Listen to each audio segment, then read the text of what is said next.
മാർത്തോമ യുവജന സഖ്യത്തിൻ്റെ അധ്യക്ഷൻ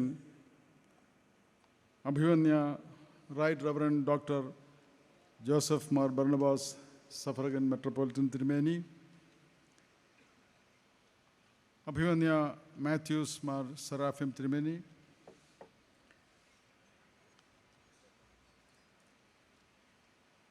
vice president reverend Abraham Pulinthitta, general secretary reverend Binoy Daniel, സ്വാഗതം ആശംസിച്ച ശ്രീ ലിബിൻ മാത്യു, ഇവിടെ സന്നിഹിതരായിരിക്കുന്ന വൈദികരെ,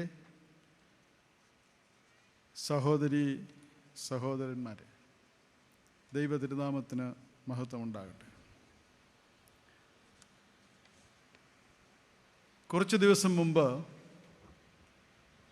ബഹുമാനപ്പെട്ട ഏബ്രഹാം പുലിന്തിട്ട അച്ഛൻ എന്നെ വിളിച്ച്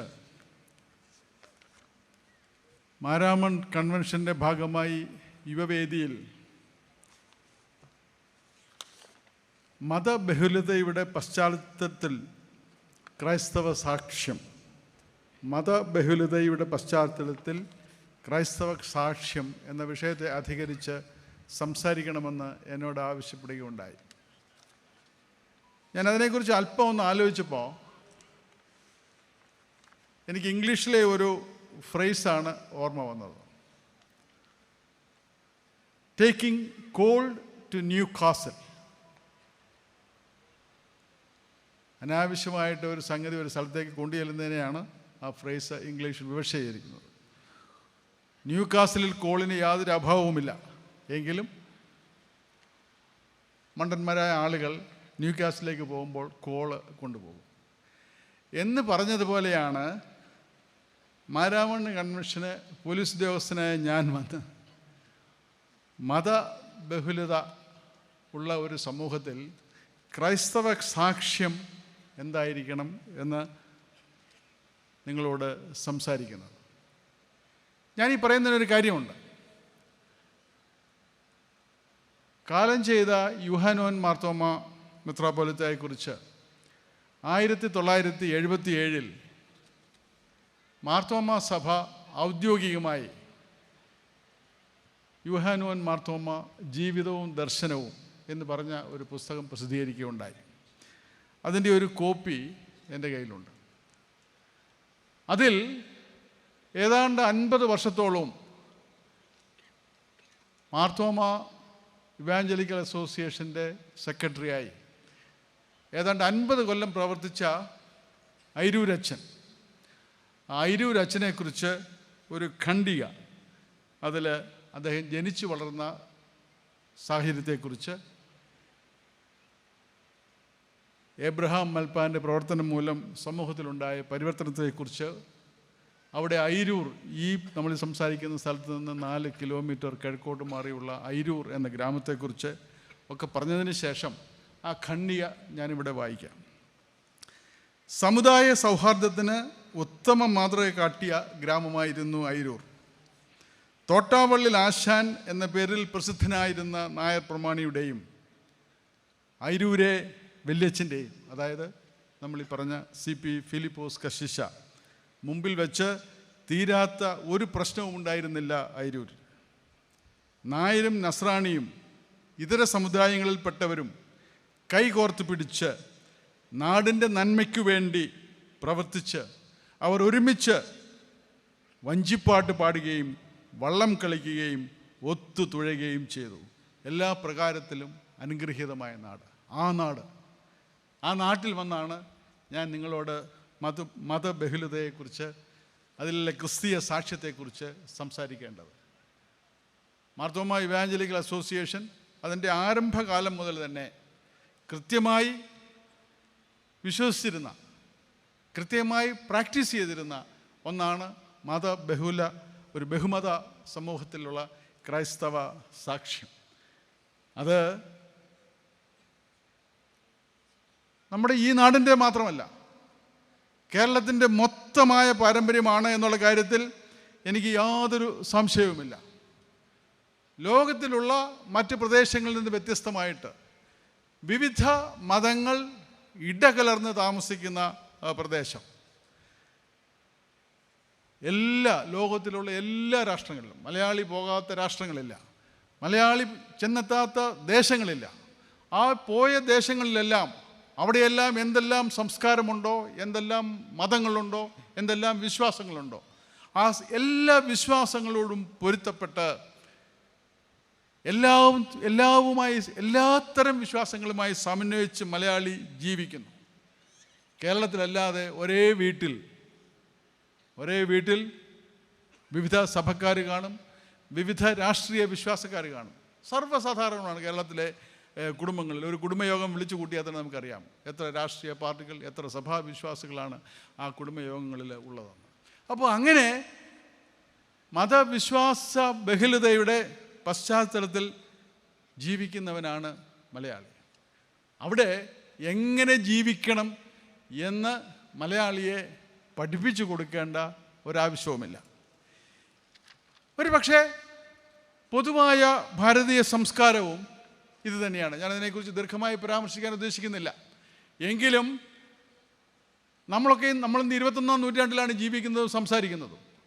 19-ാം നൂറ്റാണ്ടിൻ്റെ അവസാന ദശകത്തിൽ സ്വാമി വിവേകാനന്ദൻ ഭാരതത്തെക്കുറിച്ച്, ഭാരത സംസ്കാരത്തെക്കുറിച്ച്, ഭാരതത്തിലെ മതബഹുലതയെക്കുറിച്ച് ഒക്കെ വേൾഡ് പാർലമെൻറ്റ് ഓഫ് റിലിജിയൻസ് ഷിക്കാഗോയിൽ പോയി സംസാരിച്ചു. 2 വാചകങ്ങൾ മാത്രം ഞാൻ പറഞ്ഞുകൊള്ളട്ടെ. സ്വാമിജി തുടങ്ങിയത് ഇങ്ങനെയാണ്: I am proud to belong to a religion which has taught the world both tolerance and universal acceptance. അടുത്ത വാചകമാണ് നമ്മൾ ശ്രദ്ധിക്കേണ്ടത്. We believe not only in universal toleration, but we accept all religions as true. സ്വാമി വിവേകാനന്ദൻ്റെ പ്രസംഗമാണ്. ആർക്കും, നിങ്ങൾക്ക് എല്ലാവരും തന്നെ ഇപ്പോൾ തന്നെ ഗൂഗിൾ ചെയ്ത് പരിശോധിക്കാവുന്നതാണ്. അദ്ദേഹം അവസാനിപ്പിക്കുന്നത് പ്രസിദ്ധമായ ഒരു പ്രാർത്ഥന, അതിൻ്റെ ഇംഗ്ലീഷ് പരിഭാഷ കൊണ്ടാണ്. അതിങ്ങനെയാണ്: As different streams having their source in different places all mingle in the sea, so, O Lord, the different paths which men take through different paths, through different tendencies, various though they appear, crooked or straight, all lead to thee. ഇതാണ് ഭാരതീയ സംസ്കാരം. ഞാൻ നേരത്തെ പറഞ്ഞതാണ് കേരളീയ സംസ്കാരം. അതുകൊണ്ട് നമ്മൾ ഇതിനെക്കുറിച്ച് ഒരു മതബഹുലതയുടെ പശ്ചാത്തലത്തിൽ ഈ വിഷയത്തെക്കുറിച്ച് സംസാരിക്കുന്നത് അപ്രസക്തമല്ലേ, ആവശ്യമല്ലേ എന്നൊരു സംശയം എനിക്കുണ്ടായി. എന്നിരുന്നാലും മാർത്തോമാ യുവജന സഖ്യം, അതിൻ്റെ വൈസ് പ്രസിഡന്റ് ബഹുമാനപ്പെട്ട ബിലിന്തിട്ട അച്ഛൻ എന്നോടിത് സംസാരിച്ചപ്പോൾ ഇതിനെന്തോ പ്രസക്തി ഉണ്ടല്ലോ, ഈ വിഷയം എങ്ങനെ പ്രസക്തമായി? ഈ വിഷയത്തെക്കുറിച്ച് ഞാൻ സംസാരിക്കുമ്പോൾ ഈ വിഷയം ഇന്ന് സമകാലീന ഭാരതത്തിൽ, കേരളത്തിൽ ചർച്ച ചെയ്യേണ്ട ആവശ്യമുണ്ട് എന്ന് ജോസഫ് മാർ ബർണബാസ് മെത്രാപ്പൊലീത്ത അധ്യക്ഷനായിട്ടുള്ള മാർത്തോമാ യുവജന സഖ്യത്തിന് തോന്നി. എന്തുകൊണ്ട് തോന്നി എന്നുള്ളത് വളരെ പ്രസക്തമാണ്. വാസ്തവത്തിൽ ഞാൻ നേരത്തെ പറഞ്ഞതുപോലെ ടേക്കിംഗ് കോൾ ടു ന്യൂകാസിൽ എന്നതുപോലെ വേറെ മലയാളത്തിൽ വേറൊരു ചൊല്ലുണ്ട്, ഈ കൊല്ലക്കുടിയിൽ പോയി സൂചി വിൽക്കണോ എന്ന് പറഞ്ഞ പോലെയാണ് ജോസഫ് മാർ ബർണബാ തിരുമേനി ഇരിക്കുന്ന സ്ഥലത്ത് വന്ന് ഇതിനെക്കുറിച്ച് സംസാരിക്കുന്നത്. അരമന രഹസ്യം അങ്ങാടിപ്പാട്ടാക്കുന്നതിൽ തിരുമേനിക്ക് വിരോധമില്ല എന്നെനിക്കറിയാം. കാരണം പത്രത്തിൽ വന്ന കാര്യമാണ്. കാരണം അദ്ദേഹം മാത്രമാണ്, അദ്ദേഹത്തിൻ്റെ കൂടെ താമസിക്കുന്ന മുഹമ്മദ് കൗസർ, അദ്ദേഹത്തിൻ്റെ കുക്കിൻ്റെ പേരാണ്. അദ്ദേഹത്തിൻ്റെ കുക്ക് അല്പം ഫേമസ് ആയിക്കൊള്ളട്ടെ എന്ന് ഞാൻ വിചാരിക്കുന്നു. ആ 10-20 വർഷമായിട്ട് ആ കുക്കിന് അരമനയിൽ വേണ്ട എല്ലാ പ്രാർത്ഥനാ സൗകര്യങ്ങളും, അരമനയിൽ നോമ്പിന്, വലിയ നോമ്പിന്, അവരുടെ വലിയ നോമ്പ് റംസാൻ, ആ നോമ്പിന് ഇഫ്താർ ഒരുക്കി നാട്ടുകാരെ എല്ലാം വിളിച്ച്, കൗശലിൻ്റെ ഇഫ്താറിന് നാട്ടുകാരെ വിളിച്ച് വിരുന്നൊരുക്കുന്ന ഒരു തിരുമേനിയാണ്. അപ്പോൾ ഇവിടെയും വന്ന് തിരുമേനി പ്രസിഡൻ്റായിരിക്കുന്ന ഒരു യോഗത്തിൽ വന്ന് ഇതിനെക്കുറിച്ച് പറയേണ്ട കാര്യമില്ല. എങ്കിലും നമ്മുടെ എല്ലാം മനസ്സിൽ ഈ വിഷയത്തെക്കുറിച്ച് വളരെയധികം ആകുലതകളുണ്ട്. ഈ ആകുലതകൾ ഉള്ളതുകൊണ്ട് ഈ സമകാലീന ഭാരതത്തിൽ, സമകാലീന കേരളത്തിൽ ഈ വിഷയം പലരുടെയും മനസ്സിൽ ആശങ്കയുണർത്തുന്നതുകൊണ്ട് ഈ ആശങ്കകളെ നമുക്കെങ്ങനെ ദൂരീകരിക്കാം, ഈ പ്രശ്നത്തെ നമുക്കെങ്ങനെ സമീപിക്കാം, നമ്മളെ വിശ്വാസം, നമ്മുടെ സാക്ഷ്യം അനുസരിച്ച് നാം ജീവിക്കുന്ന സമൂഹത്തിൽ അത് ധാരാളം വ്യത്യസ്ത മതങ്ങളുള്ള, വ്യത്യസ്ത അഭിപ്രായങ്ങളുള്ള സമൂഹമാണ്. അവിടെ എങ്ങനെ ജീവിക്കാം എന്നുള്ളതിനെക്കുറിച്ച് എൻ്റെ ചില ചിന്തകൾ അത്യധികം വിനയത്തോടു കൂടി പങ്കുവയ്ക്കുവാൻ ഞാൻ ആഗ്രഹിക്കുകയാണ്. ക്രൈസ്തവ വിശ്വാസം തന്നെ ഒരു മതബഹുലത നിലവിലിരുന്ന ഒരു സമൂഹത്തിൽ പിറന്നു വീണതാണ്.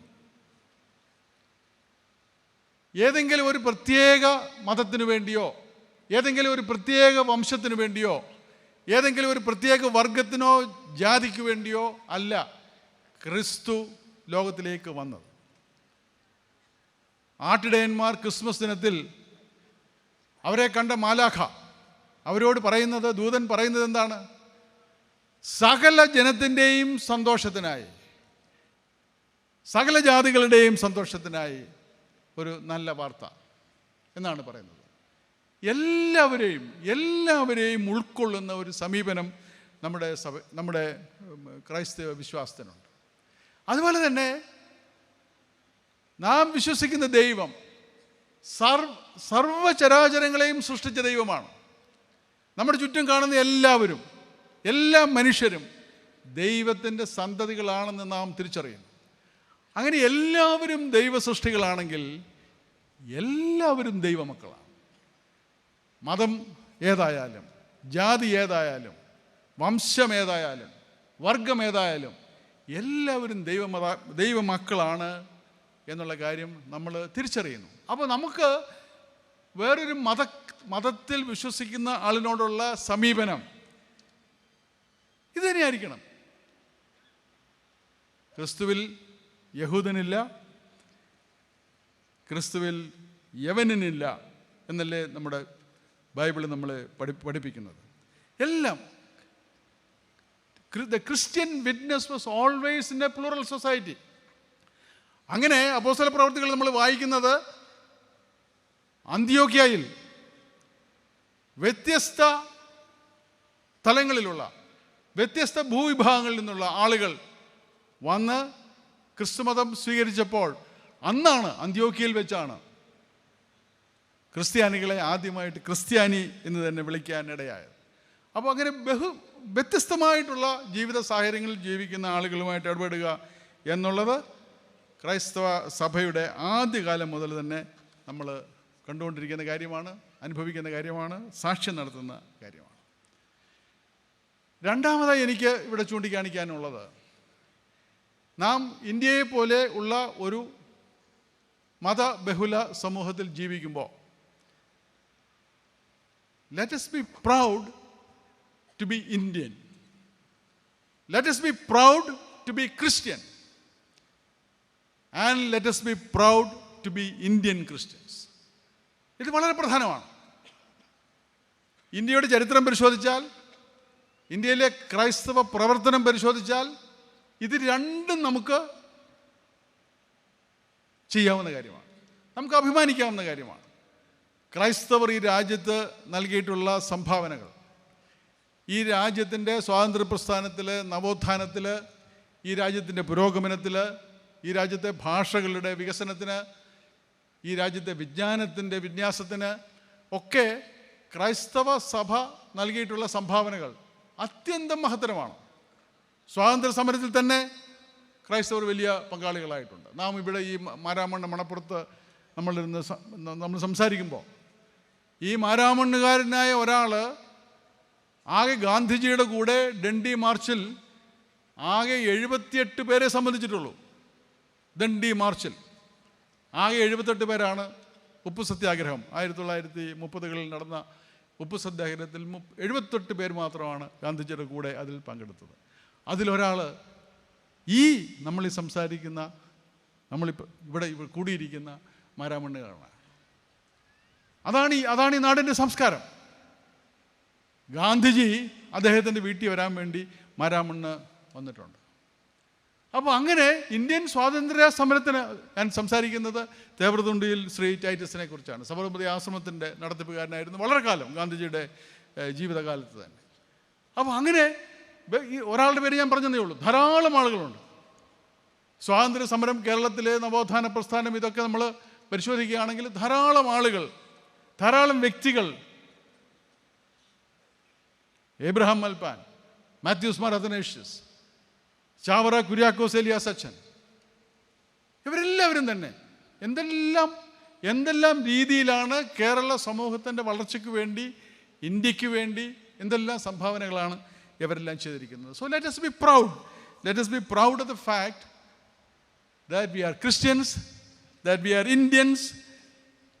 ഈ ഭാരതത്തിൽ ജീവിക്കുന്ന നമ്മളെല്ലാവരും തന്നെ let us proudly say, ഞങ്ങളെല്ലാവരും തന്നെ ഭാരതീയ പൈതൃകത്തിൻ്റെ അവകാശികളാണ്, അതിൻ്റെ ശില്പികളാണ്, അതിൻ്റെ ഗുണഭോക്താക്കളാണ്, അതിൻ്റെ കാവലാളുകളാണ്. നാം ഒരു വൈദേശിക ചിന്ത കൊണ്ടോ ഒരു വൈദേശിക മതത്തിൻ്റെ അനുയായികളായിട്ടല്ല ഈ ഭാരതത്തിൽ ജീവിക്കുന്നത്. 2000 വർഷങ്ങളായിട്ട് ഈ മണ്ണിൽ നാം ജീവിക്കുന്നു. നാം ഈ സംസ്കാരത്തിൻ്റെ ഭാഗമായിട്ട് ജീവിക്കുന്നു. ഇവിടെ യാതൊരു സംഘർഷവും നമ്മൾ ഉണ്ടാക്കിയിട്ടില്ല. 12,000 വർഷമായിട്ട് ലോകത്തിൻ്റെ പല ഭാഗങ്ങളിലും ക്രൈസ്തവർക്ക് പേഴ്സിക്യൂഷൻ ഉണ്ടായിട്ടുണ്ട്. പലതരത്തിലുള്ള സംഘർഷങ്ങൾ ലോകത്തിൻ്റെ വിവിധ മേഖലകൾ ഉണ്ടായിട്ടുണ്ട്. പക്ഷേ 2000 വർഷങ്ങളായിട്ട് ഈ ക്രൈസ്തവർ ജീവിക്കുന്ന ഈ മണ്ണിൽ ക്രൈസ്തവർക്കെതിരായിട്ട് മതപീഡനത്തിൻ്റേതായോ പേഴ്സിക്യൂഷൻ്റേതായിട്ടുള്ള യാതൊരു സംഭവം പോലും ഉണ്ടായിട്ടില്ല എന്നുള്ളത് നമ്മൾ വിശ്വസിക്കണം. ഇതായിരിക്കണം നമ്മുടെ രണ്ടാമത്തെ, ഒരു മതബഹുല സമൂഹത്തിൽ നമ്മൾ ജീവിക്കുമ്പോൾ നമ്മുടെ ചിന്തയെ നയിക്കേണ്ട രണ്ടാമത്തെ സംഗതി ഇതായിരിക്കണമെന്ന് ഞാൻ വിശ്വസിക്കുന്നു. മൂന്നാമത്തേത്, we must believe in democracy. We must foster democracy. We must defend democracy. We must protect democracy. ഞാനിങ്ങനെ 4 പ്രാവശ്യം ഇത് പറയാൻ കാരണം, ഇന്ന് ലോകത്തിൽ ഇതുവരെ ഉണ്ടായിട്ടുള്ള എല്ലാ ഭരണരീതികളിലും വെച്ച് ഏറ്റവും പെർഫെക്റ്റാണിത്.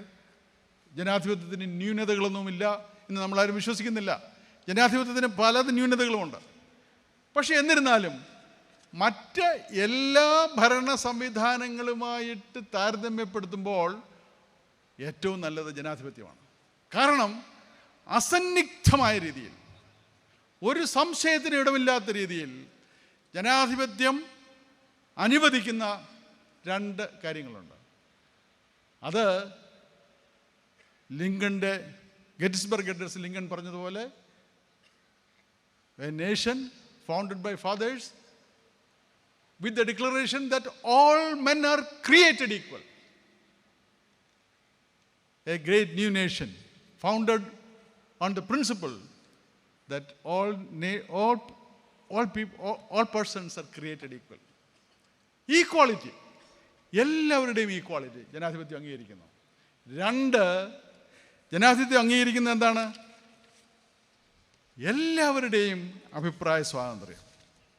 എല്ലാവർക്കും അവരുടെ അഭിപ്രായം പറയാൻ, അഭിപ്രായം തിരഞ്ഞെടുക്കാൻ, പുതിയ ഒരു അഭിപ്രായത്തിലേക്ക് മാറാൻ, അവരവരുടെ മനസാക്ഷിയുടെ സൂക്ഷിപ്പുകാരായിട്ട് മാറാൻ, അവർക്കിഷ്ടമുള്ള വിശ്വാസം തിരഞ്ഞെടുക്കാൻ, അനിയന്ത്രിതമായി അവർക്കിഷ്ടമുള്ള വിശ്വാസം തിരഞ്ഞെടുക്കാനുള്ള സ്വാതന്ത്ര്യം ഓരോ വ്യക്തികൾക്കും നൽകുന്ന ലോക മനുഷ്യരാശി അതിൻ്റെ സംസ്കാരത്തിൽ കൂടെ വിവിധ ഭരണ സമ്പ്രദായങ്ങൾ ഏർപ്പെടുത്തിയിട്ടുണ്ട്. ആ സമ്പ്രദായങ്ങളിൽ ഡെമോക്രസിയിൽ മാത്രമാണ് ഇത് പരിപൂർണമായിട്ട് വ്യക്തിഗത സ്വാതന്ത്ര്യമായിട്ട് അംഗീകരിക്കപ്പെടുന്നത്. തീർച്ചയായിട്ടും ജനാധിപത്യം അതൊരു വലിയ മൂല്യമായിട്ട് തന്നെ നമ്മൾ കരുതണം. നമ്മുടെ ഒരു സാക്ഷ്യമായിട്ട് തന്നെ അത് കരുതേണ്ടതായിട്ടുണ്ട്. കാരണം അതാണ് എല്ലാവരുടെയും സാക്ഷ്യത്തിൻ്റെ ഭാഗമായിട്ട് equality. We must believe in equality, we must promote equality, we must defend equality, we must protect equality. ഇതിലാണ് ഒരു ബഹുമത സമൂഹത്തിൽ ജീവിക്കുമ്പോൾ ഈക്വൽ, ആ സമൂഹത്തിൽ ജീവിക്കുന്ന എല്ലാവർക്കും അവരുടെ മതം, അവരുടെ ആരാധനാ സമ്പ്രദായം, അവരുടെ അഭിപ്രായം, അവരുടെ രാഷ്ട്രീയം, അവരുടെ ആശയ സംഹിത ഇത് പിന്തുടരാനും പ്രാക്ടീസ് ചെയ്യാനും പ്രചരിപ്പിക്കാനും ഒക്കെ അവർക്ക് അവകാശമുണ്ട്. ഇത് തന്നെയാണ് ഇന്ത്യയിലും നടന്നത്. വളരെ അത്ഭുതകരമായ വളർച്ചയാണ് കഴിഞ്ഞ 75 വർഷമായിട്ട് ഇന്ത്യയിൽ നടന്നിരിക്കുന്നത്. നമ്മൾ ചന്ദ്രനിൽ തന്നെ ചെന്നെത്തി. സൂര്യൻ അസ്തമിക്കാത്ത ബ്രിട്ടീഷ് സാമ്രാജ്യത്തിൻ്റെ കീഴിലാണ് ഇന്ത്യ 78 കൊല്ലം മുമ്പുണ്ടായിരുന്നത്. അവർക്ക് പറ്റിയിട്ടില്ല, അവർക്ക് ചന്ദ്രനിൽ ചെല്ലാൻ പറ്റിയിട്ടില്ല. ബ്രിട്ടൻ ഇതുവരെ ചെന്നിട്ടില്ല, ഇന്ത്യ ചെന്നു. 75 വർഷം കൊണ്ട് നമുക്ക് വലിയ പുരോഗതി ഉണ്ടായിട്ടുണ്ട്, വലിയ നേട്ടം ഉണ്ടായിട്ടുണ്ട്. എന്തുകൊണ്ടാണ് അങ്ങനെ അത്രയും പുരോഗതി ഉണ്ടായത്? തമ്മിൽ കലഹിക്കാതെ. ഞാൻ പലപ്പോഴും ചിന്തിക്കാറുണ്ട്, ഇന്ത്യയിലെ എല്ലാ ആളുകളും, ഇന്ത്യയിൽ ഒരു ഭൂരിപക്ഷമില്ല. ഇന്ത്യയിലെ എല്ലാ ആളുകളും ഒരു തലത്തിൽ അല്ലെങ്കിൽ മറ്റൊരു തലത്തിൽ ഒരു ന്യൂനപക്ഷമാണ്. മതവും സംസ്കാരവും ജാതിയും ഭാഷയും എടുത്താൽ നമ്മൾ ഓരോരുത്തരും ഇതിൽ ഏതെങ്കിലും ഒരു ന്യൂനപക്ഷത്തിൽപ്പെടും. എല്ലാം നമ്മൾ മതത്തെക്കുറിച്ച് ചിന്തിക്കണം, ജാതിയെക്കുറിച്ച് ചിന്തിക്കണം, ഭാഷയെക്കുറിച്ച് ചിന്തിക്കണം. ഏതെങ്കിലും ഭാഷാ ന്യൂനപക്ഷത്തിൽപ്പെടാത്ത ആരും കാണില്ല, ഏതെങ്കിലും ജാതി ന്യൂനപക്ഷത്തിൽപ്പെടാത്ത ആരും കാണത്തില്ല. ഞാൻ ഏതെങ്കിലും ഒന്നിൽ ഭൂരിപക്ഷത്തിലാണെങ്കിൽ മറ്റൊന്നിൻ്റെ പരിഗണനയിൽ ഞാൻ ന്യൂനപക്ഷത്തിലായിരിക്കും. അപ്പോൾ എല്ലാവരുടെയും ജീവിതത്തിൽ ഇവിടെ ഇരിക്കുന്ന എല്ലാവർക്കും സ്വയം ചിന്തിക്കാം, മറ്റുള്ളവരെക്കുറിച്ച് ചിന്തിക്കാം. ഏത് രീതിയിലാണെങ്കിലും ഭൂരിപക്ഷം എല്ലാ കാര്യങ്ങളും തീരുമാനിച്ച് ന്യൂനപക്ഷത്തിൻ്റെ മേലെ അത് അടിച്ചേൽപ്പിക്കുന്ന ഒരു രീതി, ആ രീതി ഉണ്ടെങ്കിൽ ഇന്ത്യയിൽ സംഘർഷം ഉണ്ടാവും. അങ്ങനെ സംഘർഷം ഉണ്ടാവും. ആ സംഘർഷം വന്നാൽ ഞാൻ നേരത്തെ ചൂണ്ടിക്കാണിച്ചിട്ടുള്ള വലിയ പുരോഗതി നടക്കില്ല. നമ്മുടെ സമയം മുഴുവനും നമ്മുടെ മൊത്തമായ പുരോഗതിക്ക് വേണ്ടി നമ്മൾ ചെലവഴിക്കാതെ നമ്മുടെ സമയത്തിൻ്റെ നല്ല ഒരു ഭാഗം വേറൊരാളെ താഴ്ത്തിക്കെട്ടാൻ, വേറൊരാളെ ഇല്ലാതാക്കാൻ നമ്മൾ പരിശ്രമിച്ചാൽ നമുക്ക് പുരോഗതി സാധ്യമല്ല. A house divided against itself cannot stand. സ്വന്തം സഹോദരനെതിരായിട്ട് നമ്മൾ യുദ്ധത്തിന് പോയാൽ, സ്വന്തം സഹോദരനെ ഇല്ലാതാക്കാൻ നമ്മൾ ശ്രമിച്ചുകൊണ്ടിരുന്നാൽ അവൻ തിരിച്ചും നമ്മളെ ഇല്ലാതാക്കാൻ ശ്രമിക്കും. ഈ സിവിൽ യുദ്ധത്തിന് വേണ്ടി നമ്മുടെ സമയം ചെലവാകും. നമുക്ക് പുരോഗതി സാധ്യമല്ല. ഇന്ത്യയുടെ ചുറ്റും നമ്മൾ നോക്കിയാൽ മതി. ഇന്ത്യയുടെ ചുറ്റുമുണ്ടായിരുന്ന എല്ലാ രാഷ്ട്രങ്ങൾക്കും അവർക്ക് എന്ത് സംഭവിച്ചു എന്ന് മാത്രം നോക്കിയാൽ മതി. അപ്പോൾ നമുക്ക് ഇതിനെക്കുറിച്ച് പരിപൂർണ്ണ ബോധ്യമുണ്ടാകും. ഇന്ത്യയിൽ മാത്രമാണ് democracy, giving rights to everybody, respecting everybody's opinion and belief, അങ്ങനെ ഒരു ഭരണ സംവിധാനം നിലവിൽ വന്നത്. ആ ഭരണ സംവിധാനത്തിൻ്റെ ഫലമായിട്ടാണ് അത്ഭുതകരമായ പുരോഗതി നമ്മുടെയെല്ലാം കൺമുമ്പിൽ തന്നെ ഞാൻ ജനിച്ച നാൾ മുതൽ ഇതുവരെയുള്ള സമയത്ത് ഇവിടെ നടന്നത്. അങ്ങനെ ഞാൻ ഒരു വാക്കുകൂടി ഞാൻ ഉപയോഗിച്ചു, ഡിഫെൻഡ് ഡെമോക്രസി. ഡെമോക്രസിക്ക് ഡിഫെൻസ് ആവശ്യമുണ്ട്. കാരണം ഈ ഡെമോക്രസി ആദ്യമായിട്ട് ഒരു ഭരണഘടനയിൽ സ്വീകരിച്ചത്, ഒരു ഭരണഘടനയുടെ ഭാഗമായിട്ട് ഡെമോക്രസി സ്വീകരിക്കപ്പെട്ടത് അമേരിക്കയിലാണ്. അത് ജോർജ് വാഷിങ്ടൺ, തോമസ് ജെഫേഴ്സൺ,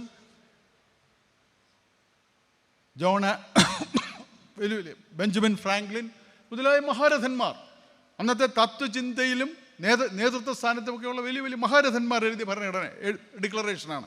അതിലിങ്ങനെ പറയുന്നു, അത് തുടങ്ങുന്നത് ഇങ്ങനെയാണ്: we hold these truths to be self evident that all men are created equal, that they are endowed by their creator with inalienable rights, മാറ്റപ്പെടാൻ സാധിക്കാത്ത അവകാശങ്ങളുമായി സൃഷ്ടാവ് എല്ലാ മനുഷ്യരെയും സൃഷ്ടിച്ചിരിക്കുന്നു. അതാണ് അമേരിക്കൻ ഭരണഘടനയുടെ അടിസ്ഥാനം. ഇത് 1776 ജൂലൈ 4 അവർ ഡിക്ലെയർ ചെയ്തതാണ്.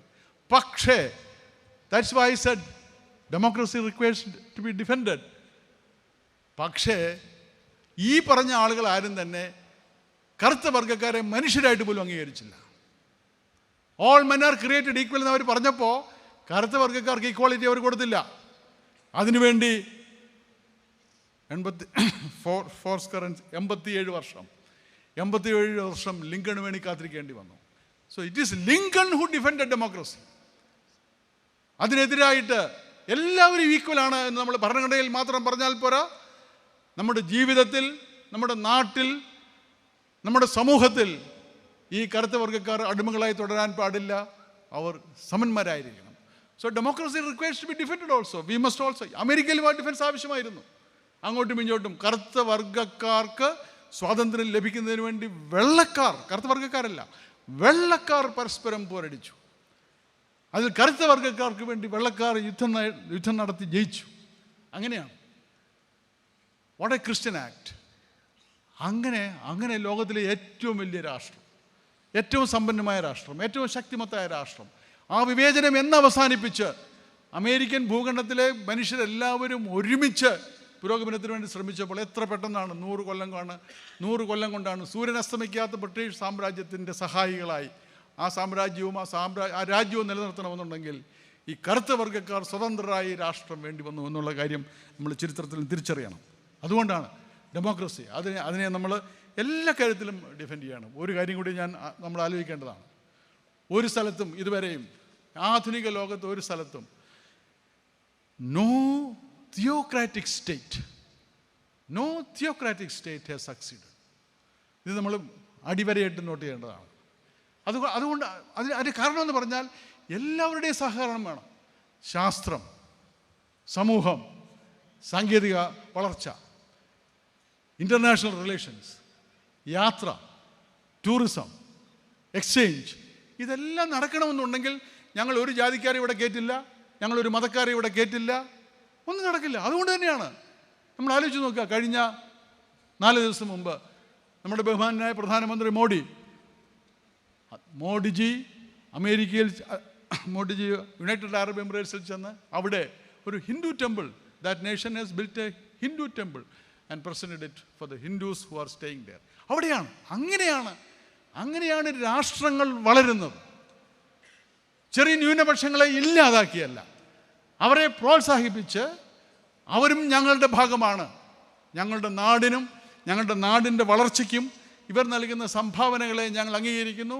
അവരുടെ സംസ്കാരത്തിൽ ഞങ്ങൾക്ക് വിശ്വാസമില്ലായിരിക്കാം. ബ്രിട്ടീഷ് സാമ്രാജ്യം തന്നെ അത് പറഞ്ഞില്ലേ. ബ്രിട്ടീഷ് സാമ്രാജ്യം 1858 ഒന്നാം സ്വാതന്ത്ര്യ സമരത്തിന് ശേഷം ഈസ്റ്റ് ഇന്ത്യ കമ്പനിയെ മാറ്റിയതിന് ശേഷം ക്വീൻ വിക്ടോറിയ ഈ രാജ്യത്തിൻ്റെ ഭരണഭാരം ഏറ്റെടുത്തതിന് ശേഷം സർവ്വശക്തിയുമുള്ള ബ്രിട്ടീഷ് സാമ്രാജ്യത്തിൻ്റെ അധിപതിയായിരുന്നു ക്വീൻ വിക്ടോറിയ. ആയുധത്തിന് കുറവില്ല, അധികാരത്തിന് കുറവില്ല.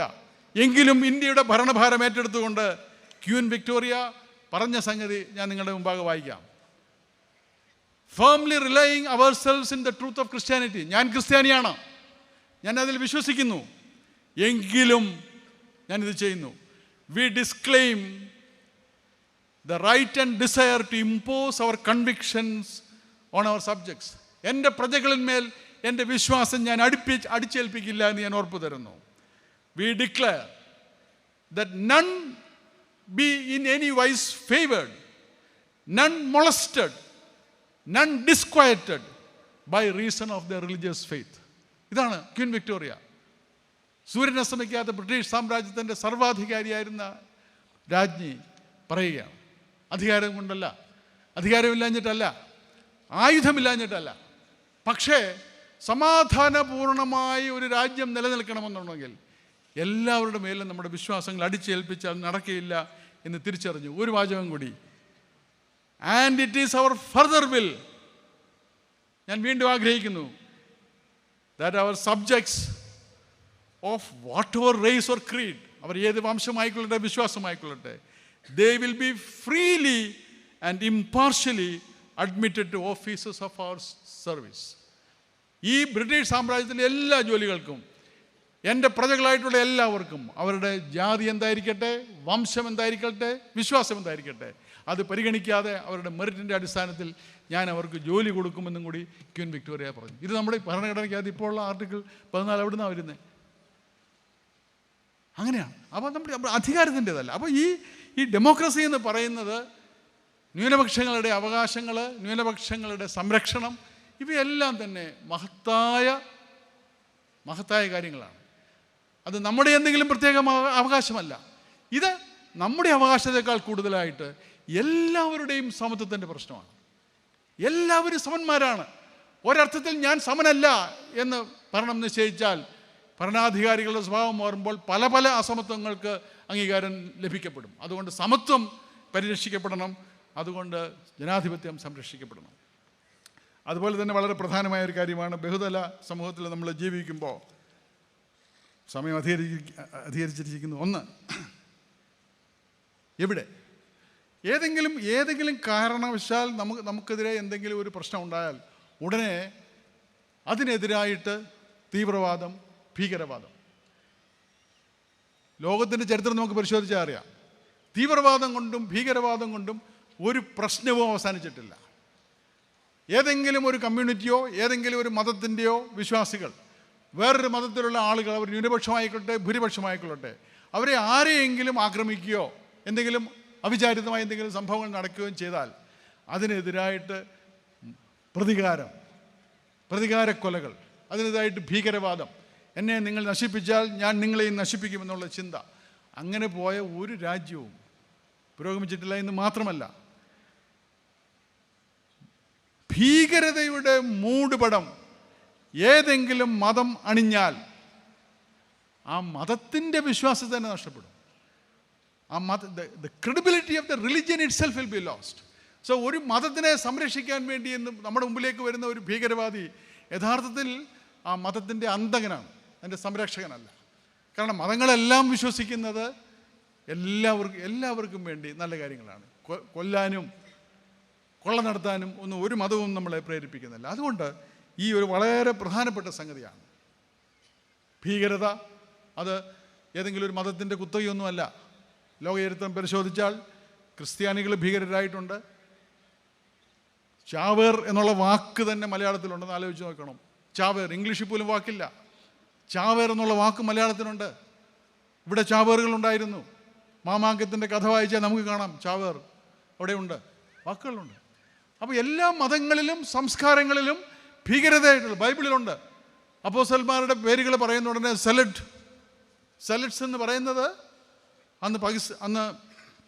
അന്ന് ഇസ്രായേലിൽ റോമൻ സാമ്രാജ്യത്തിനെതിരായിട്ട് ഇങ്ങനെ ഭീകരത നടത്തിക്കൊണ്ടിരുന്ന കുറച്ചാളായിരുന്നു. അതിലൊരു സൈമൺ ദ സെലറ്റ്, ഹി ബിക്കെയിം ക്രിസ്തുവിൻ്റെ കൂടെ കൂടിയ ഒരാളാണ്. അപ്പോൾ അങ്ങനെ അന്ന് മുതൽ തന്നെ എല്ലാ സംസ്കാരങ്ങളിലും എല്ലാ ചരിത്രങ്ങളിലും ഭീകരതയുടെ ഒരു അംശം ഉണ്ടായിരുന്നു. പക്ഷേ എല്ലാ ചരിത്രങ്ങളിലും കാണുന്നത് ഭീകരത കൊണ്ട് ഒന്നും നമ്മൾ നേടിയിട്ടില്ല എന്നുള്ളതാണ്. ഒരു കാര്യം കൂടി ഞാൻ നിങ്ങളുടെ മുമ്പാകെ പറയും, സമയ ദൗർലഭ്യമുള്ളത് കൊണ്ട് ഒരു കാര്യം കൂടി. ഇതെല്ലാം നമ്മൾ പറഞ്ഞാലും നാം ഒരിക്കലും നീതിക്ക് വേണ്ടി, കഷ്ടപ്പെടുന്ന ഒരു വിഭാഗത്തിൻ്റെ നീതിക്ക് വേണ്ടി അവരെ ഡിഫെൻഡ് ചെയ്യുന്ന കാര്യത്തിന് നമ്മൾ മടി കാണിക്കരുത്. കാരണം നമ്മുടെ വിശ്വാസം നമ്മളെ പഠിപ്പിക്കുന്നത് എന്താണ്? അധ്വാനിക്കുന്നവരും ഭാരം ചുമക്കുന്നവരും അവരെൻ്റെ അടുത്ത് വരിക, അവർക്ക് ഞാൻ ആശ്വാസമായിരിക്കും. അങ്ങനെയാണെങ്കിൽ ഇത് നമ്മുടെ ഒരു ദൗത്യമാണ്. നാം ഇങ്ങനെ നമ്മൾ വളരെ ആത്മീയതയുടെയും ആധ്യാത്മികതയുടെയും ഒക്കെ ലോകത്തേക്ക്, സ്വപ്ന ലോകത്തേക്ക് നമ്മൾ പ്രവേശിച്ച് അവിടെയെല്ലാം മുഴുകിയിരുന്നതിന് ശേഷം ഈ ലോകത്തിൽ നടക്കുന്ന ഒന്നും എനിക്ക് പ്രശ്നമല്ല. I am in a spiritual cocoon. I am unaware of the needs of my brothers and sisters. അവരുടെ ആവശ്യങ്ങൾ ഞാൻ അറിയാതെ, അവരുടെ പ്രശ്നങ്ങൾ ഞാൻ മനസ്സിലാക്കാതെ അവരെ അവരുടെ വഴിക്ക് വിട്ടിട്ട് നമുക്ക് ക്രിസ്ത്യാനികളായിട്ട് ഈ സമൂഹത്തിൽ ജീവിക്കാൻ പറ്റില്ല. പലരുള്ള ഒരു സമൂഹത്തിൽ നമ്മൾ ജീവിക്കുമ്പോൾ ക്രിസ്ത്യാനികളിൽ നിന്ന് ലോകം പ്രതീക്ഷിക്കുന്നത് തന്നെ ഇതാണ്. അധ്വാനിക്കുന്നവരും ഭാരം ചുമക്കുന്നവരും എവിടെയുണ്ടോ അവരുടെ തുണയായിട്ട് നമുക്ക് പ്രവർത്തിക്കാൻ സാധിക്കണം. കാരണം നിങ്ങൾ ഭൂമിയുടെ ഉപ്പാണ്. ഉപ്പ് സ്വയം ഇല്ലാതാകുന്നു. നമുക്ക് രുചി തരുന്നതിന് വേണ്ടി ഒരു മരത്തിൻ്റെ വളമായിട്ട് മറ്റുള്ളവരെ വളർത്താൻ വേണ്ടി സ്വയം ഇല്ലാതാകുന്ന ഒരു സാധനമാണ് ഉപ്പ്. അതുകൊണ്ട് തീർച്ചയായിട്ടും അങ്ങനെയുള്ള ആളുകളുടെ സഹായത്തിന് വേണ്ടി നമ്മൾ പോകണം, ചെല്ലണം. എല്ലാ അവസരങ്ങളിലും അവരെ സഹായിക്കുവാൻ നമുക്ക് സാധിക്കണം. പൂർണ്ണ മനസ്സോടുകൂടി നമുക്ക് അവരെ സ്നേഹിക്കണം. ആ സ്നേഹമാണ്, ഇങ്ങനെയുള്ള പ്രശ്നങ്ങളിൽ ഇടപെടുമ്പോൾ നമുക്ക് സമൂഹത്തിലെ അവസർക്ക് നൽകാൻ കഴിയുന്ന സ്നേഹമാണ് യഥാർത്ഥത്തിൽ നമ്മുടെ ശക്തി. ലോകത്തിലെ ഏറ്റവും വലിയ ശക്തി സ്നേഹമാണ്. സ്നേഹത്താൽ ശക്തി തേടുന്നു, സ്നേഹത്തിൽ നിന്ന് ഉദിക്കുന്നു ലോകം സ്നേഹത്താൽ ശക്തി തേടുന്നു എന്നാണ് ആശാൻ പറഞ്ഞിട്ടുള്ളത്. അപ്പോൾ സ്നേഹത്താൽക്കാൾ വലിയ ശക്തി ഒന്നുമില്ല, അത് അനുഭവിച്ചറിഞ്ഞവരാണ് നമ്മൾ. ഒരുവൻ തൻ്റെ ജീവൻ അവൻ്റെ സഹോദരന് വേണ്ടി നൽകുന്നതിനേക്കാൾ കൂടുതൽ വലിയ സ്നേഹമില്ല, അതിനേക്കാൾ ശക്തിമത്തായ ഒരു ദൃഷ്ടാന്തമില്ല എന്ന് നമ്മൾ വായിക്കുന്നതുമാണ്. അപ്പോൾ നമ്മുടെ സമൂഹത്തിനെ സ്നേഹം കൊണ്ട് നിറച്ച്, അവർ നമ്മുടെ കൂടെ ഉള്ളവരാണോ, നമ്മളിൽ നിന്ന് മാറി നിൽക്കുന്നവരാണോ, അവർ നമ്മളിൽ വിശ്വസിക്കാത്തവരാണോ, അവർ നമ്മളെ തെറി പറയുന്നവരാണോ എന്ന് നോക്കാതെ സ്നേഹം കൊണ്ട് നമ്മുടെ സമൂഹത്തെ നിറയ്ക്കുവാൻ നമുക്ക് സാധിക്കണം. അത് നമ്മളെ സംബന്ധിച്ചിടത്തോളം വളരെ പ്രധാനപ്പെട്ട ഒരു സംഗതിയാണ്. അതുപോലെ തന്നെ നമ്മുടെ ദൗത്യം, we have a duty to evangelise. അത് വളരെ വളരെ പ്രധാനപ്പെട്ട ഒരു ദൗത്യമാണ് നമ്മളെ ഏൽപ്പിച്ചിരിക്കുന്നത്. നമ്മൾ ക്രൈസ്തവ സാക്ഷ്യം വഹിക്കുമ്പോൾ ക്രിസ്തു സ്നേഹത്തിൻ്റെ പ്രതീകങ്ങളായി സമൂഹത്തിൽ നമ്മൾ ജീവിക്കണം. We should be able to live our faith. അതിനുവേണ്ടി ആയുധം കൊണ്ടല്ല, അധികാരം കൊണ്ടല്ല, സ്നേഹം കൊണ്ടും ശുശ്രൂഷ കൊണ്ടും മനസ്സുകളെ കീഴ്പ്പെടുത്താനും നമ്മളുടെ നല്ല പ്രവർത്തികൾ കണ്ട് ഉന്നതങ്ങളിലുള്ള ദൈവത്തെ മഹത്വപ്പെടുത്തുവാൻ മറ്റുള്ളവർക്ക് കാരണക്കാരായിരിക്കാനും നമുക്ക് സാധിക്കണം. അങ്ങനെ തന്നെയാണ് ഭാരതത്തിൽ തിരുമേനി ഇവിടെ പറയുകയുണ്ടായി, പരമശ്രീവിനോട് സൂചിപ്പിക്കുകയുണ്ടായി, ഇവിടെ നമ്മൾ 2% 3% അറിഞ്ഞുകൂടാ. വളരെ ചെറിയ ഒരു ന്യൂനപക്ഷമാണ്.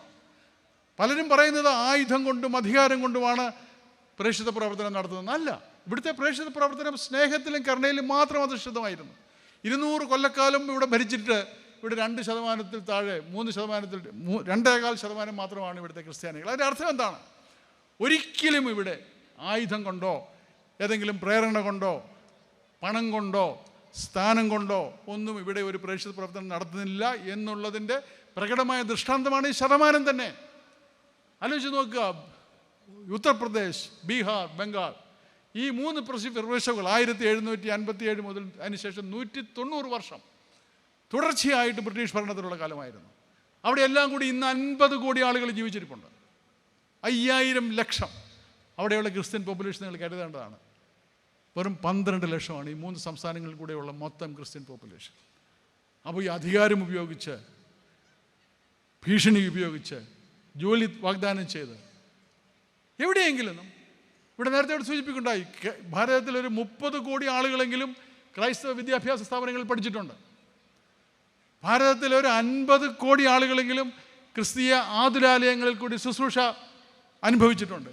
ഇവരാരെങ്കിലും ഏതെങ്കിലും ഒരു വിദ്യാഭ്യാസ സ്ഥാപനത്തിലോ ഏതെങ്കിലും ആതുരാലയത്തിലോ നിങ്ങളെ ചികിത്സിക്കണമെങ്കിൽ, നിങ്ങൾക്ക് പഠിക്കണമെന്നുണ്ടെങ്കിൽ നിങ്ങൾ ക്രിസ്ത്യാനിയാകണമെന്ന് ആരെങ്കിലും എന്തെങ്കിലും പറഞ്ഞതായിട്ട് ഒരു ആരോപണമെങ്കിലും നമ്മൾ കേട്ടിട്ടുണ്ടോ? ഇല്ല. നമ്മൾ let us not be defensive about it. നമ്മൾ അതിനെക്കുറിച്ച് ഡിഫെൻസീവായിട്ട് നമ്മൾ ചിന്തിച്ചിട്ട് കാര്യമില്ല. മതപരിവർത്തനമല്ല നമ്മുടെ സാക്ഷ്യത്തിൻ്റെ ലക്ഷ്യം. ആരെങ്കിലും നമ്മുടെ പ്രവൃത്തി കണ്ടിട്ട് നാം വിശ്വസിക്കുന്ന ദൈവത്തിൽ അവർ വിശ്വസിക്കുന്നെങ്കിൽ അതാകട്ടെ. പക്ഷെ നമ്മുടെ ലക്ഷ്യം മതപരിവർത്തനമല്ല. ഞാനതിനെക്കുറിച്ച്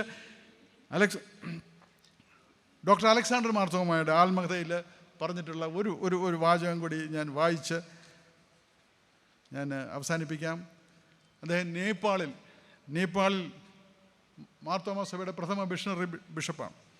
അദ്ദേഹം നേപ്പാളിൽ അങ്ങനെയുള്ള പ്രവർത്തനങ്ങളെ ഏകോപിപ്പിക്കുവാനാണ് യുണൈറ്റഡ് മിഷൻ ഇൻ നേപ്പാൾ ആരംഭിച്ചത്. മതപരിവർത്തനം ഇതിൻ്റെ ലക്ഷ്യമായിരുന്നില്ല.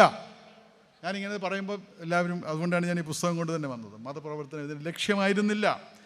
എൻജിനീയറിംഗ്, മെഡിസിൻ, വിദ്യാഭ്യാസം എന്നിത്യാദി സേവന മേഖലകളിൽ പ്രവർത്തിക്കുകയും തങ്ങളുടെ ജീവിത സാക്ഷ്യത്തിലൂടെ യേശുക്രിസ്തുവിൻ്റെ സ്നേഹം വെളിവാക്കുകയും ചെയ്യുക എന്നുള്ളതായിരുന്നു യുണൈറ്റഡ് മിഷൻ്റെ ഉദ്ദേശം. യുണൈറ്റഡ് മിഷൻ പ്രവർത്തനത്തോട് സഹകരിച്ച് മുൻപോട്ട് പോകാൻ നമ്മുടെ ആളുകൾക്ക് അവസരം ലഭിച്ചത് വലിയ മുതൽക്കൂട്ടായിരുന്നു. ഇതാണ് ക്രൈസ്തവ സാക്ഷ്യം എന്ന് പറയുന്നത്.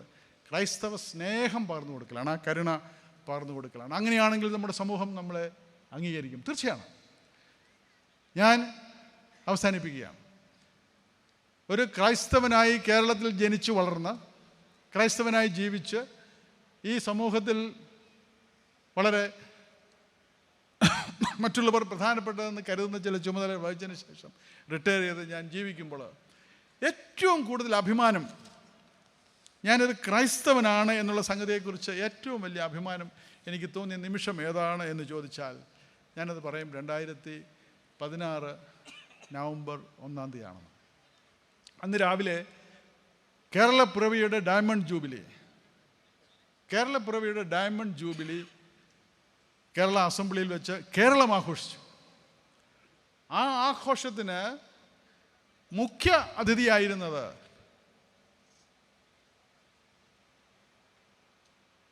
വലിയ മെത്രാപ്പോലിത്ത മാർ ക്രിസോസ്റ്റം തിരുമേനിയായിരുന്നു. ആലോചിച്ച് നോക്കാം. ഒരു ധാരാളം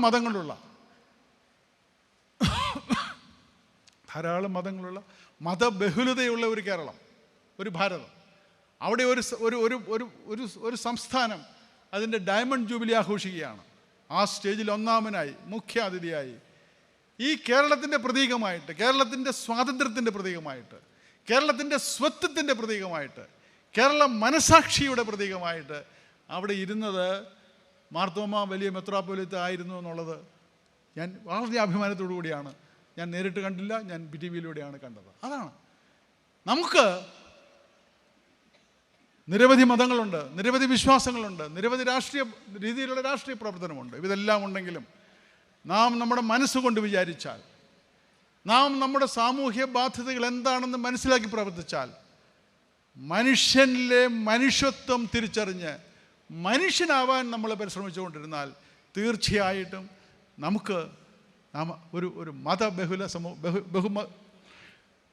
മതബഹുലമായ ഒരു സമൂഹത്തിൽ എല്ലാവരും നമ്മളെ ആദരവോടുകൂടി നോക്കിക്കാണുമെന്നുള്ളത് ഏറ്റവും ഉത്തമ ദൃഷ്ടാന്തമാണ്. തിരുമേനി കേരളത്തിൻ്റെ മനസാക്ഷിയായിരുന്നു, കേരളത്തിലെ എല്ലാവർക്കും പ്രിയപ്പെട്ടവനായിരുന്നു. എങ്ങനെയായി? ഈ മാരാമണ്ണിൻ്റെ മഹാത്മ്യം അതാണ്. ഈ മണപ്പുറത്ത് ഒത്തുകൂടി കേരളത്തെക്കുറിച്ചും വിശ്വാസത്തെക്കുറിച്ചും നമ്മുടെ ഭാവിയെക്കുറിച്ചും നമ്മുടെ സമൂഹത്തെക്കുറിച്ചും ഈ സമൂഹത്തിൽ നമ്മൾ വഹിക്കേണ്ട പങ്കിനെക്കുറിച്ചും ഒക്കെ നമ്മൾ ചർച്ച ചെയ്യുന്നു, ചിന്തിക്കുന്നു. അടുത്ത വർഷത്തേക്ക് നമ്മൾ പ്രവർത്തനോന്മുഖരാകുന്നു. അതിൻ്റെ ഫലമായിട്ടുണ്ടാവും മാറ്റങ്ങൾ.